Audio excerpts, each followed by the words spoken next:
I'm Amy Cherry. This local news is a service of Flagler County's Toyota dealer, Beaver Toyota, here to wow ya. Letters go out to families of students at Flagler Palm Coast High School and Bunnell and Old Kings Elementary Schools, making them aware of a combined total of 5 COVID-19 cases. 2 students tested positive at Flagler Palm Coast High School. Flagler County Health Officer Bob Snyder says a 5th grader and a staffer tested positive at Old Kings Elementary, while a 2nd grade teacher at Bunnell Elementary tested positive. If your child had close contact at less than 6 feet for 15 minutes or more with the infected individuals, they'll be contacted by the Flagler County Department of Health and will be asked to quarantine.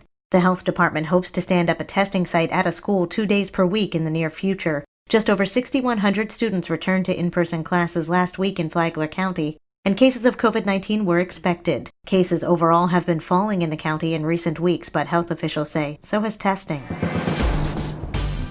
Flagler, Palm Coast, and Matanzas take the field in the season opener, the Potato Bowl, on September 18th. David Bosserdet, the district safety specialist for Flagler Schools, says the plans for fans in the stands are not yet final. We're excited about the opportunity for our student athletes to get out there and demonstrate their skills. Bosserdet said that since the number of fans at the game will be limited, there is still an opportunity to see the game. We are going to offer a streamed version. The Potato Bowl can also be heard on WNZF. Bosserdet went on to say there would be fewer fans in the stands because of COVID-19. He said that it's more important to keep the fans, the athletes, and the staff safe, so stay home and stream the game or listen on WNZF. To listen to the full interview with David Bosserdet, District Safety Specialist for Flagler Schools, Stephen Bickle, Flagler County Medical Director, and Bob Snyder, Flagler County Health Officer, download the Flagler radio app and go to the Free for All Friday podcast. Tomorrow, Bosserdet says you'll have to pay for tickets in advance. From the WNZF Newsroom,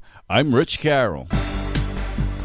A former Flagler County Sheriff's Office deputy is facing more aggravated stalking charges. Marina Brett has the details. Deputy Varnes resigned on August 4th during an internal investigation following his arrest on July 3rd for aggravated stalking. Sheriff Rick Staley said FCSO detectives discovered that Varnes made over 50 threatening phone calls to a 67-year-old Palm Coast man who was the victim of battery. He said Varnes is now facing additional charges in the case. We continued our investigation into former deputy Varnes and charged him with an additional case of aggravated stalking. This guy has tarnished the badge. We are doing everything we can to get the state to revoke his certification. I hope on these cases that he is put in prison where he belongs for not only victimizing 2 of our residents, but violating his oath as a law enforcement officer. Sheriff Staley said this type of behavior is not acceptable and will not be tolerated. Varnes is currently being held without bond. For Flagler's Morning News, I'm Marina Brett.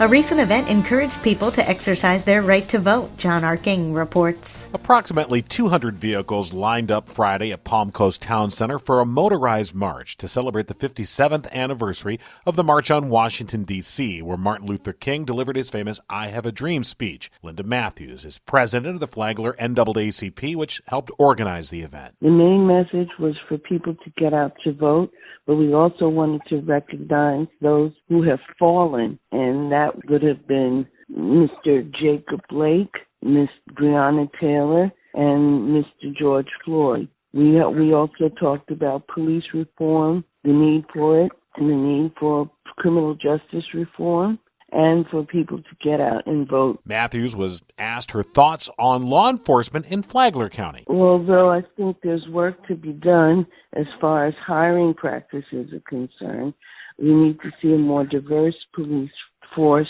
but I'm not worried about hearing that there are going to be shots fired into the backs of black men and women by this sheriff officers. They seem to have been trained well. The motorized march ended at the Flagler County Courthouse, where brief speeches were delivered by half a dozen political candidates, as well as leaders of the Flagler County branch of the NAACP and the African American Cultural Society.